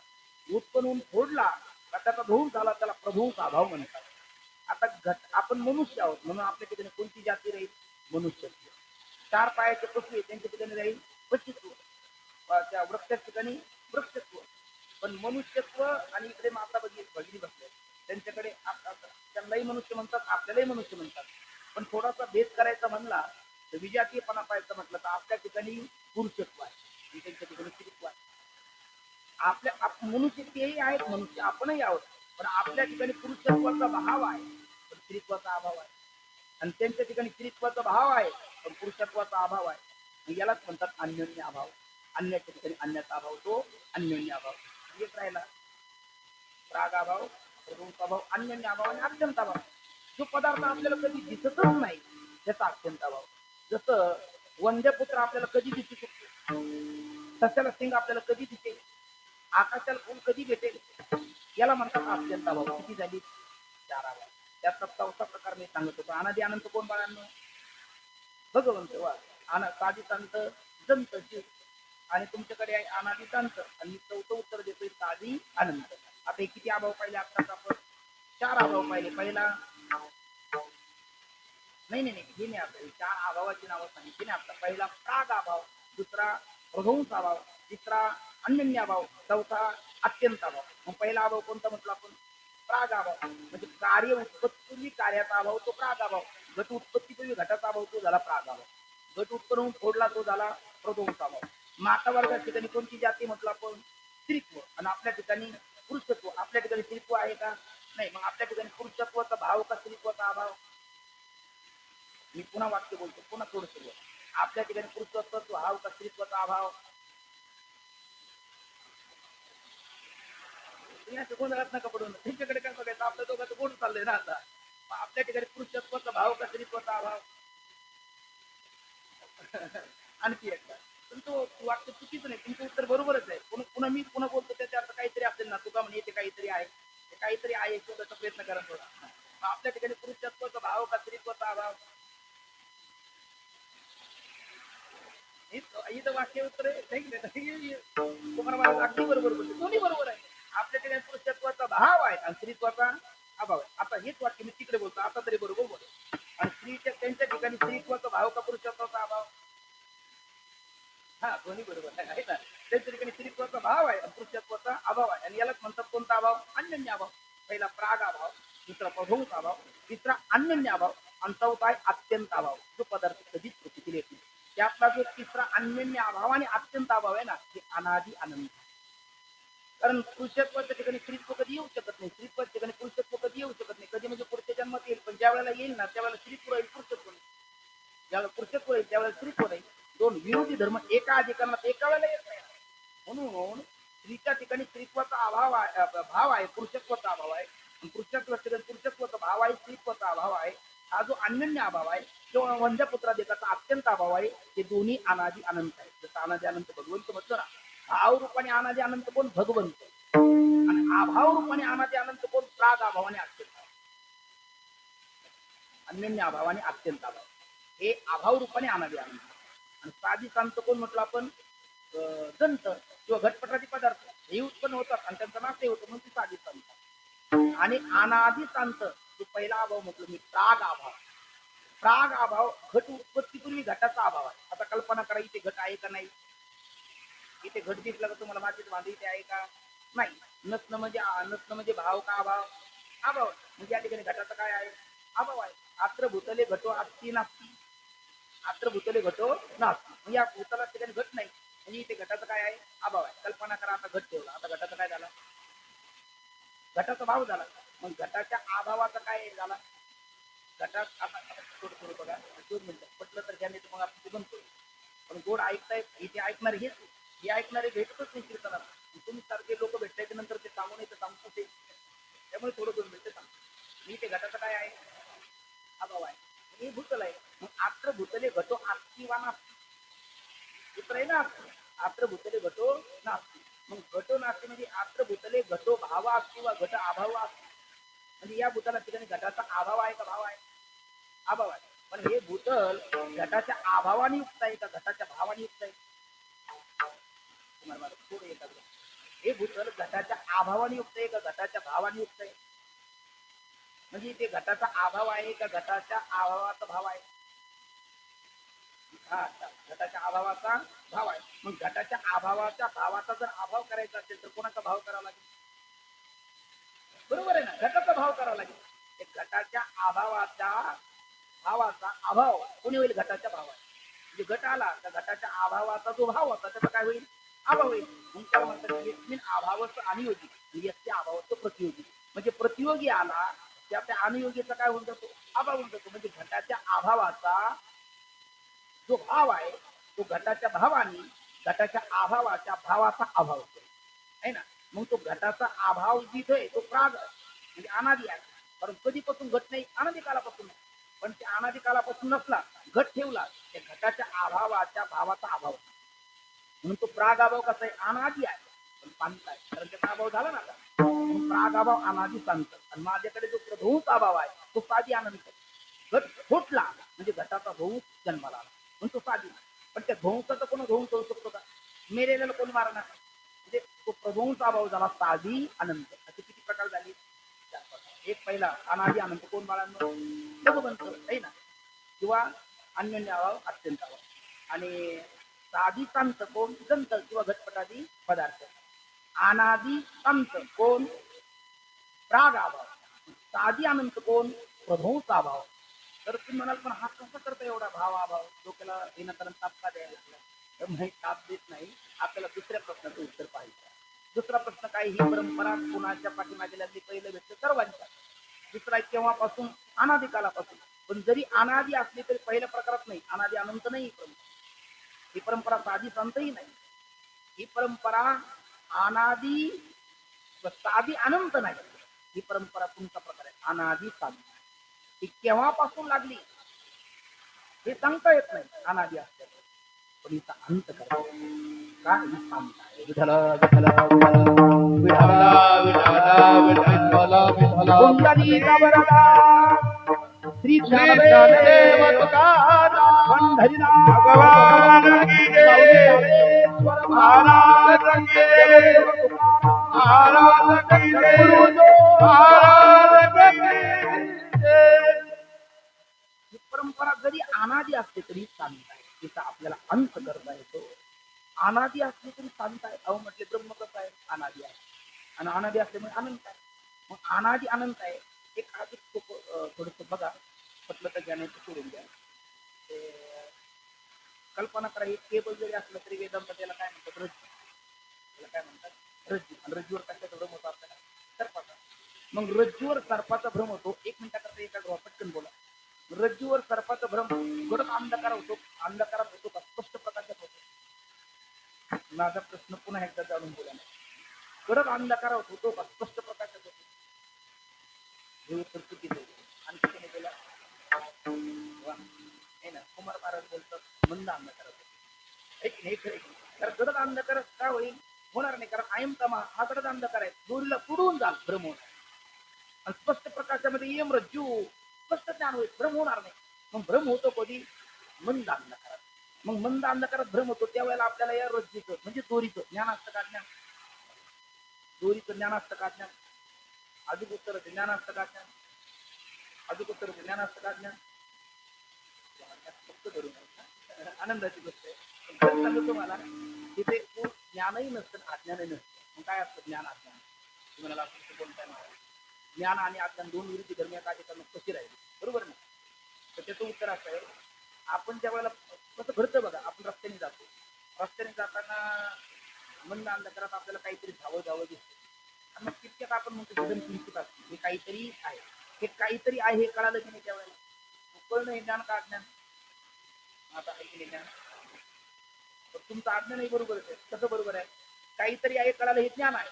मग तितक्यात आपलं मन चुका म्हणे होय, मनाचा संवाद आपला किंवा आपण आपल्या मनाला किंवा आपला मित्र विचारतो, अरे इदम किंचित असते ठीक आहे, पण इदम किम असती? त्यावेळेला हम म्हणतो अहम न जाना. इदम किम असती अहम न जाना, इदम किंचित असती आहे, पण इदम किम अहम न जाना. हे काहीतरी आहे कळतं, पण नेमकं काय कळत नाही. यालाच म्हणतात निश्चित स्वरूपाचं सामान्य स्वरूपाचं ज्ञान, निश्चित स्वरूपाचं अज्ञान. आता बोला, या रज्जूच्या ठिकाणी हे अज्ञान कधीपासून राहिलं? जो बरोबर उत्तर देईल त्याला 50 रुपये बक्षीस जास्त ठेवायला मलाही भीती वाटते, कारण इथं आमचे महाराज लोक जास्त आहेत. या रज्जू ठिकाणी रज्जूचं अज्ञान कधीपासून राहिलं? साधं उत्तर आहे, रज्जूच्या उत्पत्तीपासून. कधीपासून राहिलं? जेव्हा केव्हा त्याची उत्पत्ती झाली, किती कुठे झाली, कोणत्या कारखान्यात झाली, कोणी केली, किंवा एखाद्या म्हाताऱ्या बाबांनी ती हातार ओळली. पण जेव्हापासून तिची उत्पत्ती झाली तेव्हापासून रज्जू ठिकाणी रज्जूचं अज्ञान राहिलं. रज्जू ठिकाणी रज्जूचं अज्ञान कधीपासून राहिलं? उत्तर आहे रज्जूच्या उत्पत्तीपासून राहिलं आहे ना. तसं निरधिष्ठान भ्रम होती, तसं हे अनादि अनंत बोललो कोण आपण? ब्रह्म. मग हे अज्ञान स्वतंत्र राहतं जड अज्ञान का ब्रह्माच्या अधिष्ठानावर राहतं? ब्रह्माच्या अधिष्ठानावर. त्याला आपल्याकडे माऊलीची होई आहे, ते तो आश्रय तो विषय बाबुळीची सारावी हाते पाणी तो वाचे ऐते आभ्रची जादू गगनती सिद्ध तिची मृदंगाची खोळ मृदंग विनाच्याच आचरणात मृदंगाला झाकते. केवळ पाण्याच्याच आचरणात पाण्याला झाकतं. ढग ही आकाशातच येतात आणि आकाशात सूर्याला झाकतात. बरोबर की नाही? ढगाने सूर्याला झाकलं म्हणावं हे कोणामुळे कळालं? सूर्यामुळे कळालं. मग सूर्याला झाकलं म्हणणं वेडेपणा नाही का? पण झाकलं आपल्या परिच्छिन्न दृष्टीला आरोप केला आपण सूर्यावरती. तशा पद्धतीने रज्जू ठिकाणी रज्जूचं अज्ञान कधीपासून राहिलं? रज्जूची उत्पत्ती कसं म्हणता येतं, पण ब्रह्माच्या ठिकाणी हे अज्ञान कधीपासून राहिलं? म्हणता येत नाही, कारण ब्रह्म अनादी आहे म्हणून अज्ञान अनादी, आणि अज्ञान कार्याची परंपरा नाही का? जन्म मरण परंपरेला कारण कोण आहे? अज्ञान आहे ना हो. तुम्ही बघा विचारसागर ग्रंथाची परंपरा, आपण सर्व जे दुःख भोगतो, शरीर दुःखाचे कोठार, शरीर रोगाचे भांडार, शरीर दुर्गंधीची फार नाही, अपवित्र शरीर ऐसी, अनेक दुःखी सांगून किती सकळ संसाराची किती नसाय, पाताना किती भयकापती भरला ते सगळ्या दुःखाला कारण कोण आहे? शरीर. आपले आनंदात महाराज जे आपल्या ते आनंदात महाराज एक मित्र, आणि ते दुःखाने फार ताण दिले. त्यांनी स्वामीला बोलवलं भेटायला. स्वामी गेले, आणि गेल्याच्या नंतर ते भयंकर रडायला लागले. अरे म्हणजे जीवन बरोबर एकांत सांगितलं आनंदात महाराज त्याला तो म्हणला वेदनाच तेवढ्या आहे, वेदनाच तेवढ्या म्हटलं. अरे तू एकदा मेला ना, खडकावर आपटलं तरी तुला काय होणार? तुला खडकावर आपटलं काय होत नाही. म्हणजे आता शरीर आहे तोपर्यंत दुःख आहे. एकदा शरीराचा संबंध सुटला का दुःख संपलं. मग सगळ्या दुःखाला कारण कोण? शरीर. तर शरीराला कारण कोण? पाप पुण्य करून जन्म येतो प्राणी, नरदेवाने हानी केली. मग शरीराला कारण कोण? पाप पुण्य. बरं पाप पुण्याला कारण कोण? धर्माला कारण कोण? राग द्वेषाला कारण कोण? अनुकूल प्रतिकूल ज्ञान. अनुकूल प्रतिकूल ज्ञानाला कारण कोण? हे ज्ञान. हे ज्ञानाला कारण आहे स्वतः. आणि मग ते आत्मस्वरूपाचं अज्ञान कोणाच ठिकाणी? आत्म्याच ठिकाणी. आत्मा ब्रह्म एकच म्हणजे ब्रह्माच ठिकाणी. मग ते कधीपासून राहिलं? अनादी कालापासून. का? कारण रज्जूच्या उत्पत्तीपासून रज्जूचं अज्ञान म्हणता येतं, कारण रज्जूची उत्पत्ती होते. ब्रह्माच्या ठिकाणी ब्रह्माचं अज्ञान हे अनादी म्हणायला लागतं, कारण ब्रह्म अनादी आहे ना. त्या ठिकाणी राहणार अज्ञान सुद्धा अनादी, आणि अज्ञानकारी जन्म मरण परंपरा सुद्धा अनादी. हो म्हणते बरोबर. मग ब्रह्म कसं ठरलं आपल्या बाळांनी? तुमचा पहिला प्रकार होता अनादी अनंत. मग ब्रह्म जर अनादी आहे आणि ते अनंत आहे, तर त्या ठिकाणी राहणार अज्ञान आणि अज्ञानकारी जन्म मरण परंपरा ती सुद्धा अनादी, आणि ती सुद्धा झाली पाहिजे अनंत. नाही, ब्रह्म अनादी आहे, ती परंपरा अनादी आहे, पण ती अनंत नाही, ती शांत आहे. म्हणून ही आली कधी याचा विचार करून विचार करता वाया जाय का? लटकेची मुळ फजितीचे ते घड्यात हात खूप धावायला लागले, पण तरी थोडक्यात सांगतो. दोन मित्र रस्त्याने निघाले, विचार सागराचा पाठ ऐकून निघाले. विचार वाचून नकविजय समाधान असं त्यांचं ठरलं, आणि सदा विचार येतात मार किंवा सारा विचार करायची कथा होती. विचारता निरसले प्रपंच सहज चांदवले, तत्व ओरले ज्ञानी असी, असं त्यांनी ठरवलं. विचार सागराचा पाठ ऐकून निघाले. रात्र होती, अंधार होता, पांदीचा रस्ता होता, पावसाळ्याचे दिवस होते. एकाने खूपच खाल्लं, अतिसाराचा त्रास झाला, घाई केला, तरी आपले पुष्पाचे निघून गेलं, पटकन घरात निघून गेला. तो घरात निघून गेला, पण एक जण आला पानवानी पावलाने त्याच्यात पुष्पावर पडलं, त्याची कुटुंब झाली, आणि ते नुकतंच विसर्जित केलेलं असल्यामुळे त्याच्या टोक इंद्रियाला ज्ञान झालं. गरम नरम आहे, नेमकं काय असेल? दुसरा मित्र म्हटलं ते सोडून, तो म्हटलं विचार सागर ऐकून आलो, विचार करायचं नाही. अरे पण हा विचार नको ना, हा विचार काय कामाचा? तो करू लागला विचार. ते चालतं कुमार महाराज दुसऱ्याने काही विचार केला नाही, हा विचारच करायला लागला. तुम्ही जिज्ञासा नव्हता, तीव्र जिज्ञासा. तीव्र म्हणून नेमकं काय शेवटी जिज्ञासा म्हणून त्याला गप्प बसवली. संशय आत्मा विनश्यती संशय म्हणजे तो अक्षरशः ते मित्राला बोलता तसा खाली असा आधार घेतला. पुन्हा म्हणतो गरम नरम काय असेल, पण ती जिज्ञासा काही आहे ना. आणि मग त्याने असं वाजून पाहिजे, कारण श्रोत्रेंद्रिय सुद्धा शब्दाचं ज्ञान करून देतं ना. ध्वनी रूप वर्णनिरूप शब्द श्रोत्रेंद्रिय सांगतात, पण तो काही आवाज आला नाही का, त्याला घुंगरून होतं ना आवाज यायला. मग त्याने विचार केला, तर डोळ्याला विचार चक्षुरेंद्रियाला, पण चक्षुरेंद्रियाला कशाचं आहे पाहिजे? सूर्यनारायण प्रकाशाचं. आता रात्रीच्या अमावस्येची रात्र मोबाईल डिस्चार्ज झालेला, त्याने काही निर्णय दिला नाही चक्षुरेंद्रियाने, याने दिला नाही. तो इंद्रियाने गरम नरम सांगितलं. मग त्याने शेवटी घाण इंद्रियाला विचारलं, तू तरी सांगले बाबा गाई चंपाच्या मुली मोगरा नेमकं काय? पण ते गावरान तुपाने भरलेले दूध डबे खपतो तू पडेल, त्याने निर्णय दिला नाही. मग शेवटी एकच ज्ञानेंद्रिय रसनेंद्रिय त्याने जीवेच्या टोकावर ठेवून मग मला आग तू, अरे मूर्खा तू काय करतो? आता विचार तोंडात गेली ना. मग हा विचार आहे, तर हा कुविचार, हा सद्विचार नाही. म्हणजे हा विचार करणं म्हणजे तोंडात निष्ठा झाला. तसा ही परंपरा केव्हापासून आली? हा विचार करणं म्हणजे विचार करिता वाया जाय का? लटकीत फुजितीचे, कारण ती अनादी आहे, तिचा आधी श्रुती सांगू शकत नाही. तू कोण सांगणार? हिचा अंत होऊ शकतो, कारण ती अनादी जरी असते तरी शांत आहे. मग हिचा अंत होण्याकरता नेमकं काय करावं बरे?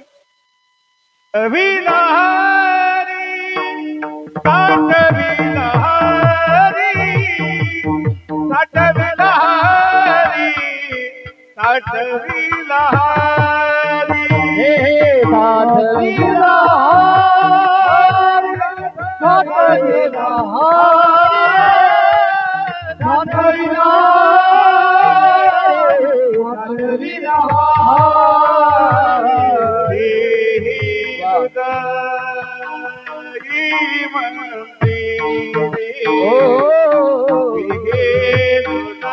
हृदया मंदिरे शांती सरली हेरदार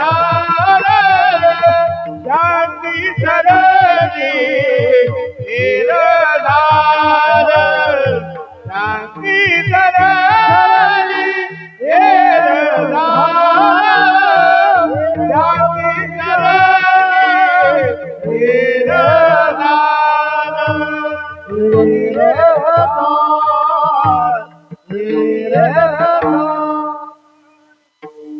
साठविला हरी साठविला हरी साठविला हरी साठविला हरी जी हृदय मंदिरी जी हृदय मंदिरी जी हृदय मंदिरी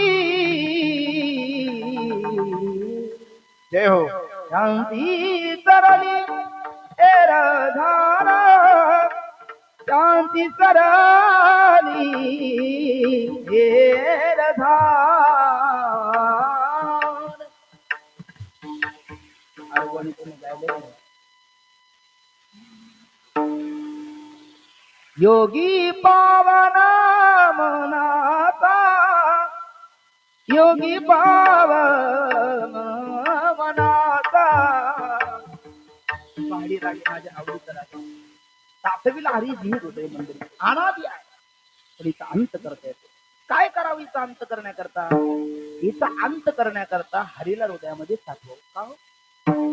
आतापर्यंत वेदांतामध्ये उपनिषदामध्ये प्रकरण ग्रंथामध्ये या परंपरेचा अंत करण्याचं साधन सांगितलेले ज्ञान आवडी ज्ञानेश्वरीच्या 15व्या अध्यायामध्ये म्हणतात वाचूनी ज्ञानविने एके उपाय करीची जितके ती गुंफीची आधीची ऋषी वा 7व्या अध्यायामध्ये म्हणतात येत एक नवलाव जो जो की जे तरुण पाव तो आपाव होईल ते आहे का आणि मग एक ज्ञाना अतिरिक्त दुसरा कुठलाही उपाय केला तर तो अपाय होतो आणि तुम्ही तर हृदयात हरीला साठवायला सांगता मग तुकोबराय स्फूर्तीच्या विपरीत बोलतात काय उत्तर आहे नाही हरी म्हणजेच ज्ञान विठ्ठल विठ्ठल विठ्ठल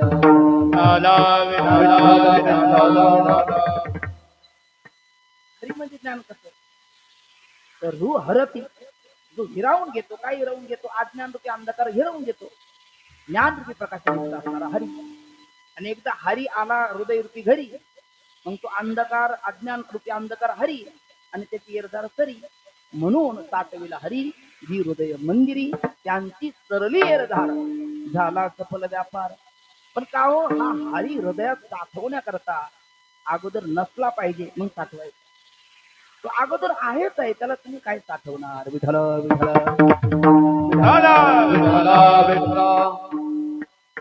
गीता माता सांगते सर्वस्व चाहन हृदयी दिसतो भगवती ज्ञानेश्वरी सांगते एरवी सर्वांच्या हृदय देशिनी अमुक आहे ऐकी हरिपाठ सांगतो सर्व घटी राम हा घरी तुकोबऱ्या सांगतात विठ्ठल जळी स्थळी किंवा ते गवळणी मध्ये म्हटलेले काह पगडारू देखा तो सब वही ने घेरा देखा तो सब वही ने घेरा घेरा घेरा घेरा कहा पगडारू देखे आने कहा पगडार देखे आने कबीरदासजी म्हणतात अनु माझे राम रेणू माझे राम तृण कसे राम व्रत कसे मग तो अगोदर आहे आणि पुन्हा तो कोबरा साठवायला सांगतात तो तो व्यागा विठ्ठल विठ्ठल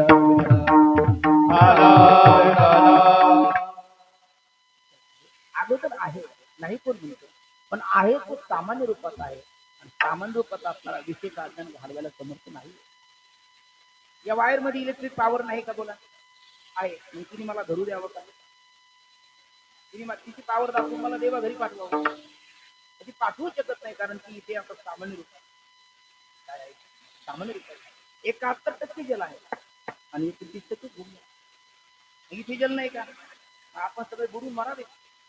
मरतो का, जिवंत आहेत आपण, आहेत, कारण की सामान्य रूप आहे. जाऊ द्या, ती काडी पेटी असते, त्याच्यावरती एक काडी ज्ञानोबांना पूर्ण अग्निमय समर्थ झाले, त्याचे नामे थोडी जपत आहे. काडी पेटी एक किती मोठे गंजे असते त्या गवताची, आणि एक काडी त्याला पुरुष आहे. पण मग एवढी त्या काडीमध्ये जर पावर आहे, तर ती काडी पेटीला का ठेवते, का जाळत नाही, उतरायचे सामान्य रूप. एकदा घर्षण करून वातीला विशेष भावाला आलं तर काडी काय, माडी काय, सर्व विश्व स्तब्ध करण्याचं सामर्थ्य तुमच्यात आहे. सामान्य रूपात आहे तोपर्यंत. तसं हरी हृदयात आहे, पण तो सामान्य रूपात आहे. मग त्याला साठवणं म्हणजे सामान्य आकारात विशेष भावाला आणणं. पण मग विशेष भावाला आणणं म्हणजे मग विशेष भावाला आणण्याकरता तिथे घर्षण करावं लागतं. दुधातलं तूप विशेष भावाला आणण्याकरता मंथन करावं लागतं. मंथुनी नवनीता तैसिकी अनंता वाळ्यावरचं कथा सांडली मार्ग. जमिनीतलं पाणी विशेष भावाला आणण्याकरता बोर खोदावा, आपलं विहीर खोदावी किंवा बोर घ्यावा. याची इलेक्ट्रिक पॉवर विशेष भावाला आणण्याकरता त्याला नाना प्रकारची उपकरणं जोडावी. तसं परमात्मा हृदयात असणारा विशेष भावाला आणण्याकरता, ही जन्ममरण परंपरा निवृत्त करण्याकरता नेमकं काय केलं म्हणजे तो विशेष भावाला येतो. तर अधिकार परस्पर आला. जर पूर्ण विषयासक्ता असेल तर निष्काम कर्मयोग करावा. पूर्ण विरक्त असेल तर मग ज्ञान संपादन करावं. कारण विरक्ती वाचणे काही ज्ञान सगळे नाही, ते विचारून काही ठेवले देवे इतर आगतीला सकाळ वाघुयाची भूमिका सगळे चालेल. ते हे विषय वैराग्य आत्मलाभाचे भाग्य येणे ब्रह्मानंद येते जीव होती विरक्ती वाचून मग त्याने ज्ञान मार्गात अवलंबून करावं. पण आपल्याकडे असं आहे, दोघीचा पित्ता ना घर का ना घात का, म्हणजे आपण सगळी एकाच माळीची म्हणजे आपल्याला पूर्ण प्रपंचच करा म्हटलं तर तेही आपल्याकडे शक्य नाही, आणि पूर्ण परमार्थ करावं म्हटलं तेही शक्य नाही. आपल्याला दोन्ही पाहिजे, दोन्ही केव्हा घेऊ जातात आहे ना, होय अपघात केली जातात. मग काय करावं, काही नाही. याचं उत्तर आहे भक्ती पंथ. मग नेमकं काय करावं, काही थोडा बहुत लाग पाठ, काही थोडा बहुत लाग पाठ, काही थोडा बहुत लाग पाठ, काही थोडा बहुत लाग पाठ. करा भक्ती भाव धरा बळकट, करा भक्ती भाव धरा बळकट, करा भक्ती भाव धरा बळकट, करा भक्ती भाव धरा बळकट. तन मन ध्यान द्या लावणी आणि तन मन ध्यान द्या लावणी आणि तन मन ध्यान द्या लावणी आणि तन मन ध्यान द्या लावणी आणि जरणी करे हा जरी करणे आतील गोड सेवक गा, जरी करणे आतील गोड सेवक गा, सेवक गा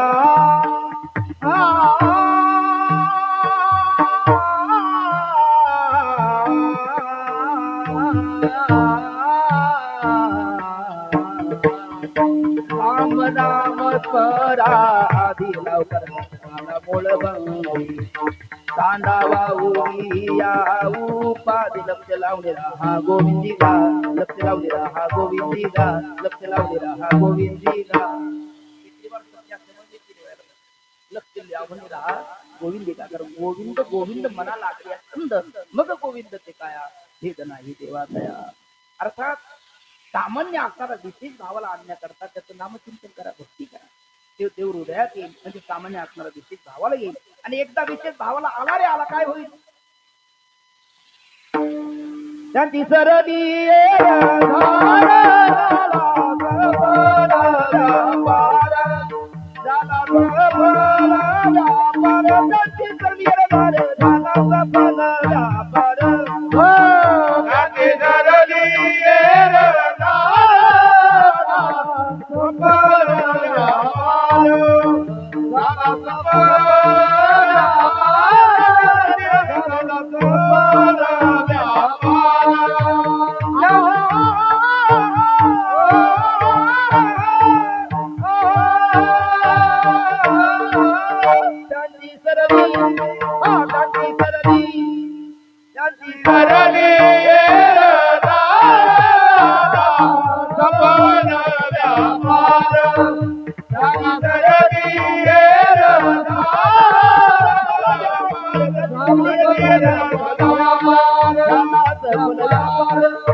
झाले त्यांची सरली एरधार झाला एरधार संपली पाहिजे हो का बरे कारण एरधार भयंकर आहे दुःखदायक संत वाङ्मय आपण विशेष नाकाच्या आपण येतानी या एरधारीत काय दुःख आहे तेही तुकोबरा एका नाकात सांगतात जातानी काय दुःख आहे तेही एका नाकात सांगतात आणि मधल्या काळात दुःख काय तेही एका नाकात सांगतात विठ्ठल विठ्ठल विठ्ठल विठ्ठल एक एक गोष्ट सांगतो येतानी काय दुःख आहे तुकोबरा सांगतात काय सांगू गरजेची आपण म्हणजे भेटीचा नारायण माऊस पुत्र जाणार तो दुःख जाताना काय दुःख आहे नाही तर यमाची करुणा बाहेर काढिता पुढी प्राणा ओढाळ सापडे घ्यायचे पूर मध्यंतरी काय दुःख आहे म्हणजे काय सुख आहे तुकोबऱ्यात सुखाचे आका जन्म केला नाही तर मुक्ती यत्न नाही केला हिंदता दिसा शिव सावना माया दिसला जीव मजा आणि मग आणखी एका नाकात सांगतात अनेक दुःखी सांगली सकळ संसाराची स्थिती नस आहे पाषाण फुटती भयकापती धरला आणि वाटतच आपल्याला सुख ते कसं आहे महाराज सुख पाहतात जवाब सगळ्यांनी ऐकली लाकूड कोरीची गोष्ट आहे पुढे पळायला लागला मागे वाघ लागला हा पुढे वाघ मागे हा पुढे वाघ मागे मागे पायचा पुढे पळायचा मागे पायचा पुढे पळायचा पुढे त्या विहिरीच्या बाजूला वाढलेलं गवत त्यामुळे काही कळालं नाही ते पडला विहिरीत पण त्याचं प्रारब्ध चांगलं बाबा पारंबी आहे वर होतं काठाला वडाची पारंबी आली तो म्हटला देवा वाचलो समाधान वाटलं त्याला पण तरी खाली बघितलं म्हटलं थोडा वेळ त्याला खाली जाऊन विश्रांती घ्यायचं खाली ते म्हणलं ते खालून त्याला तयारी करायचं खाली जरा तुला प्रसाद देतो म्हणायचा बरं तिथे तो वाघ त्याच्यावर टकून भरायचा जरा वारे इकडे आले ना तो वाघ असता त्याला तो घालायला ताब्यात घेण्याकरता तयार बाबा म्हणायचं तेवढं त्याचं नशीब किती विचित्र असते अनेक गोष्टी सांगून किती म्हणतो ना बाबा म्हणायचे त्या वर त्या पारंबीला त्यांनी पकडलं ना त्याला योगा मोहळ होत मोहळ आग्या मोहळ होतं त्या आग्या मोहळ म्हणण्याचं कारण ते चावलं केलं तर काय आग होती ना जावे होते नव्हतं माझा अनुभव हो महाराज आता ते नाथाचा पारा नाही ना त्या नाथाची पारावर दर्शन घेतलं तिथे गांधी मोह मारते म्हटलं हे काय करायला दर्शन घ्यायला गेलो तिथे गेला प्रथम 5 दिवस असा हा भाव होता मग कळालं आग्या मोहळला आग्या मोहळ असं भाऊ घेतला भयंकर भेट नसतात भयंकर भेट नसतात बरं त्या आग्या मोहळने हल्ला केला येतो त्याकडे करून तावा घ्यायला लागला आणि काय प्रारब्ध विचित्र बाबा म्हणायचे त्या पांडीला तुम्ही पकडलं ना बाबा त्याच्यावर एक उंदीर होता आणि तो उंदीर त्या पांडीला त्यालाच तुम्ही पकडतो होता दुसऱ्या पारंब्या हाताच्या दूर होता त्या काही हातात येत नव्हत्या आणि असं त्याचं नशीब विचित्र ते बाबांची त्याचं सांगतो खाली नागोबा वर वागोबा तिथे मोळोबा वेंद्रोबा यामध्ये चित्र काढायला आणि अशा वेळामध्ये असं वर पाहिलं ते कोणाचं वर उघडलं आणि त्या मोळाचा तो कांदा म्हणतात त्याला तो कांदा फुटला तो त्याच्या टीव्हीवर पडली तो म्हणला हा त्याला हसायचं काय माऊली आपलं हेच चाललं माझं काय तुमचं काय सगळं आपलं हेच चाललं म्हणजे अनेक दुःखे सांगू मी किती म्हणायचं गाऊन गाऊन त्याच्यावर सगळं काही करायचं हा प्रकार काय आहे याचाच अर्थ असा आहे का इतकं हे म्हणजे सुख पाहता जवा पाडेल दुःख पर्वाचा एवढे इतकं भयंकर संसार आहे म्हणजे इरदार खंडित झालीच पाहिजे कारण आनंद येत नाही पण याच इरदारीत एक इरदार केली ना हे दुःख वाटत नाही गर्भवाचं दुःख नाही येता जाता घरी असता नाम तुझे मुख्य असता नाम तुझे वारीत इरदार आहे आनंद तेचा मुख्य अशी वाचा बहिरे ऐकती काने रे आंधळ्याचे डोळे पांगळ्याचे पाय तुका म्हणे भक्त होती करणे रे काय आनंद असतो वारीचा येतानाच आम्ही रस्त्याला पाहताना मी त्याचे मारायला म्हटलो अरे गो जवळ म्हणजे आली नाही आता राहिलेच किती दिवस आणि मी म्हटलं 18 मिनिटं हे 18 दिवस 18 मिनिटासारखे जातात महाराज म्हणते खंडित होऊ वाटत नाही पण होते आता काय करावं परत वारी संपली वाटते का काय आनंद असतो तो हा हा हा म्हणजे मला वाटतं विश्वाच्या पाठीवर आपल्या महाराष्ट्राचा एका शब्दात परिचय द्यायचं म्हटलं तर वारी महाराष्ट्राचा एका शब्दात जगात परिचय द्यायचं म्हटलं तर वारी तर वारी सारखा आनंद जगात देवाच्याही घरी नाही म्हणून त्या सुखाकारणे देव वेडावाला वैकुंठ ती एकदार आहे सुखाची काय महाराज काळकरी असतात काळकरी आहे मृदंग आहे ज्ञानोबा तुकाराम त्यांचे लोक महाराज म्हणत असतात ज्ञानोबा तुकाराम संध्याकाळी बोला काही वाढ करायचा आनंद असतो काय काय खावं आहे ना कधी कधी घरी माणसाला काय खावा प्रश्न पडतो वारीमध्ये इतकं काय असतं काय खावं याचं काय ठेवावं इतका काय वाढ करायचा आनंदच वेगळा आहे त्या वारीमध्ये भजन घामाघूम परत ते उन्हात पावसात उन्हात कधी पाऊस चालू होईल कधी बंद होईल काही सांगता येत नाही पाऊस आला तर कोणी ते रेनकोट काढतं कोणी घोंगटा काढतं कोणी छत्र्या काढतं त्यात आनंद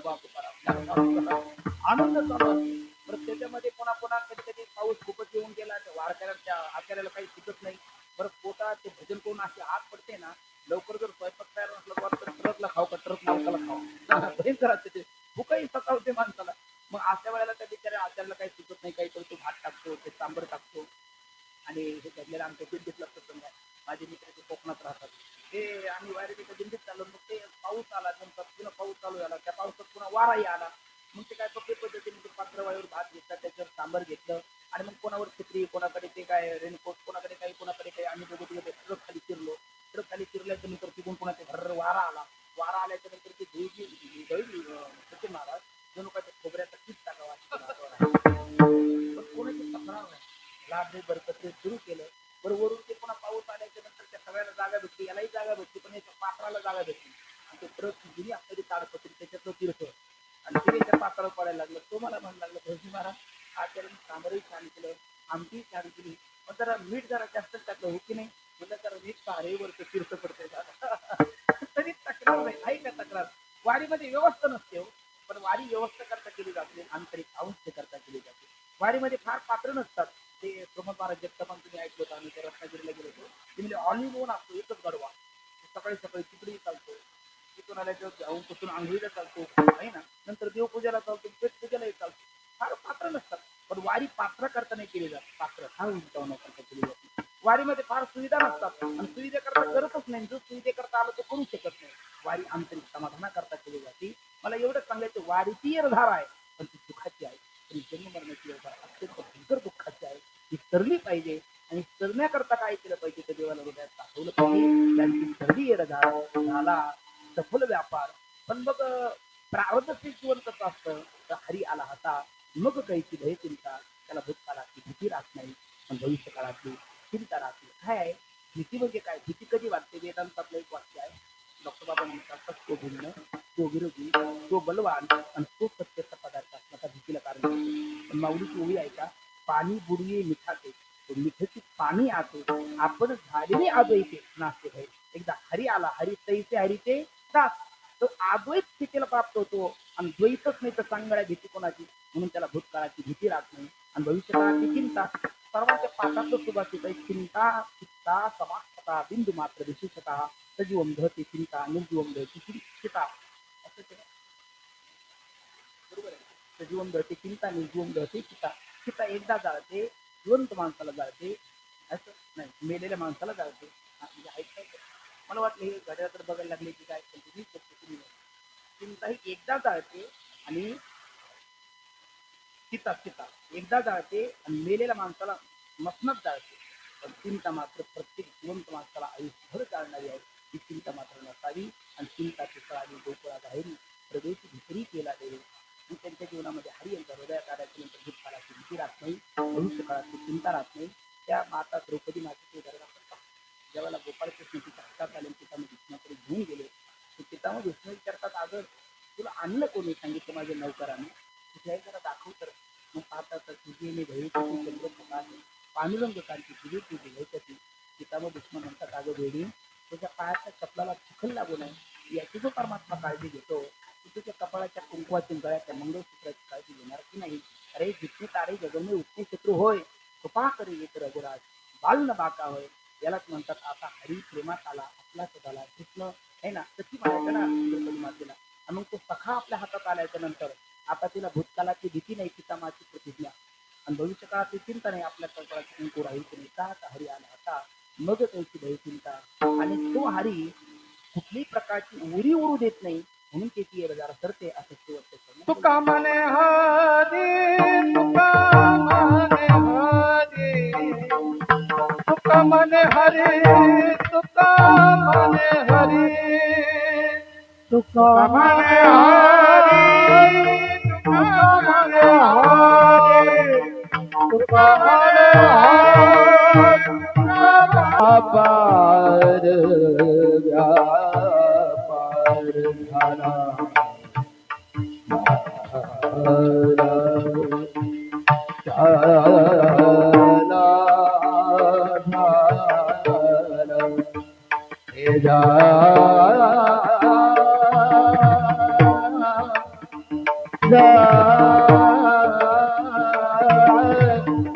जा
तुका म्हणे हरी काही उरवणे देवरी त्यांची सगळी झाला सफल व्यापार हे भय चिंता निवृत्त होणं ही जीवनमुक्ती आहे आणि येरझार संस्थांची विधी मुक्ती आहे. म्हणजे द्वितीय आणि तृतीय चरण मध्ये प्रयोजन फलश्रुती आहे.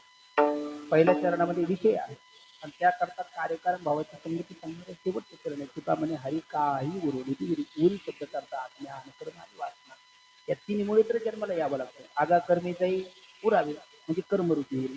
नंतर जन्म घेणे लागे वासनेच्या संगे वासनारूपी होईल आणि शेवटचं काय ते आज्ञानरूपी होईल. तर आपण ती परंपरा पाहून आलो. हरी ते आज्ञान राहू देत नाही. धन्य हरिरंगी गुंतल्या वासना वासना राहत नाही आणि त्या सर्वात्मका ईश्वरा ते कर्मरूपी उरी राहत नाही. त्यामुळे हरी येरझार तरी हरी एकदा हृदयात आला विषय भावना आला का येरझार त्याची खंडित होते. हरिभक्त पारायण ऐकुलवासी आपले बापूराव भाऊसाहेब पानसरे यांची येरझार ठरलेली आहे. त्यांच्या निमित्ताने सत्कर्माने आपली येरझार सर्व अशी भगवत चरणी ही पवित्र असणारी प्रार्थना आपण सर्वजण करू आणि मोठ्या प्रेमाने वारकरी संप्रदायातला असणारं भजन रीतीने भजन आपण आता योगपत घेऊ. तत्पूर्वी मोठ्या प्रेमाने एकदा माऊलीचं पांडुरंगाचं भजन होईल. आदम होऊन पुष्पवृष्टी होईल आणि नंतर कार्यक्रमाची सांगता येईल. वर हात करा सगळ्यांनी सर्वांनी बोला. हरी विठोबार कुमार विठोबार कुमार विठोबार कुमारी विठोबार कुमारी विठोबार कुमार विठोबार कुमार विठोबार कुमार विठोबार कुमार विठोबार कुमार विठोबार कुमार विठोबार टाळी टाळी टाळी हा हा विठोबार विठोबार कुमार कुंडली कवरदार भगवान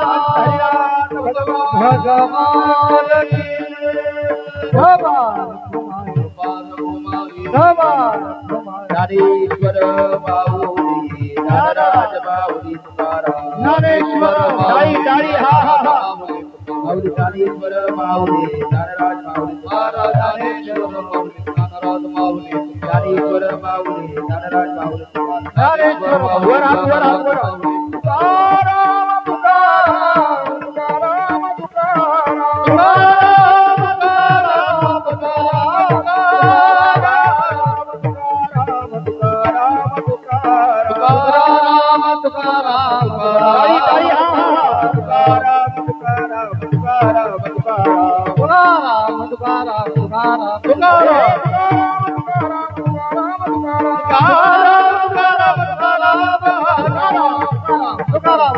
तुकाराम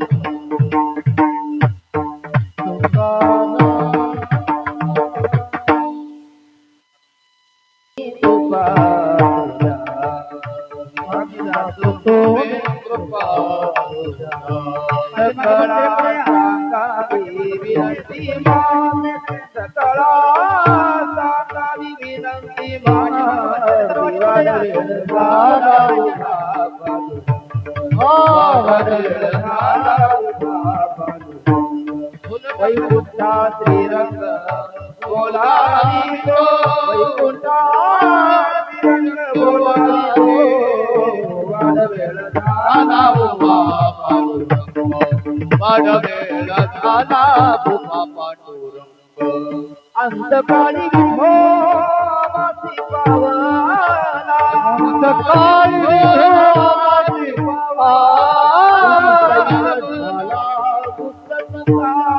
पुढे सहित झाला तुका पुढे सहित झाला तुका तुका वाढवेल झाला उभा पांडुरंग वाढवेल झाला उभा पांडुरंग वाढवेल झाला उभा पांडुरंग वाढवेल झाला उभा पांडुरंग वैकुंठा श्रीरंग बोलावी वैकुंठा श्रीरंग बोलावी वैकुंठा श्रीरंग बोलावी